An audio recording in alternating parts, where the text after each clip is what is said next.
കുറെ നാളുകൊണ്ട് iPhone use ചെയ്യുന്നവർ നോക്കിയിരിക്കുകയാണ് iOSന്റെ update 18 എവിടെയെന്ന്.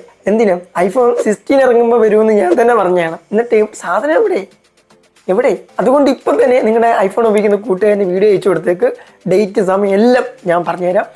ഇത് കൊള്ളാലോ, ലൈക്ക് അടിച്ചില്ലല്ലോ, പെട്ടെന്ന് കൊണ്ട് ലൈക്ക് അടിച്ചേ, ഫോളോയും ചെയ്തേക്ക്. റൂമറുകൾ അനുസരിച്ച് iOS 18 അപ്ഡേറ്റ് എല്ലാവർക്കും വരാനായിട്ട് പോകുന്നത്, എല്ലാവർക്കും മീൻസ് ഐഫോൺ 10R മുകളിലോട്ടുള്ള എല്ലാ ഡിവൈസിലും ഈ അപ്ഡേറ്റ് കിട്ടുന്ന കേട്ടോ. അപ്പോൾ ഡേറ്റ് വരുന്നത് സെപ്റ്റംബർ 16 പിന്നെ വേറൊരു കാര്യമുണ്ട്, ഓടിപ്പിടിച്ചു പോയി അപ്ഡേറ്റ് ഒന്നും അപ്പം തന്നെ ചെയ്യേണ്ട, ജസ്റ്റ് ഒന്ന് വെയിറ്റ് ചെയ്യുക. കാരണം എന്തെങ്കിലുമൊക്കെ ഇഷ്യൂ, ഇപ്പം നമ്മുടെ സ്ക്രീൻ അടിച്ച് പോകുന്ന ഇഷ്യൂ ആണെങ്കിലും ഗ്രീൻ ലൈനൊക്കെ ആണെങ്കിലും എന്തെങ്കിലുമൊക്കെ ഇഷ്യൂ കോമൺ ആയിട്ട് വന്നു കഴിഞ്ഞാൽ ഒരു പാച്ച് അപ്ഡേറ്റ് ഇറക്കി അതൊന്ന് സോൾവ് ചെയ്യുന്നതാണ്. അതല്ല വിഷയം ഒന്നും വന്നില്ലെങ്കിൽ നിങ്ങൾക്ക് ധൈര്യമായിട്ടും ചെയ്യുകയും ചെയ്യാം. ഒരു 2 ദിവസം കഴിഞ്ഞിട്ട് എന്തായാലും ഒന്ന് ചെക്ക് ചെയ്തിട്ട് ചെയ്യണം എന്നാണ് എൻ്റെ ഒരു ഒപ്പീനിയൻ.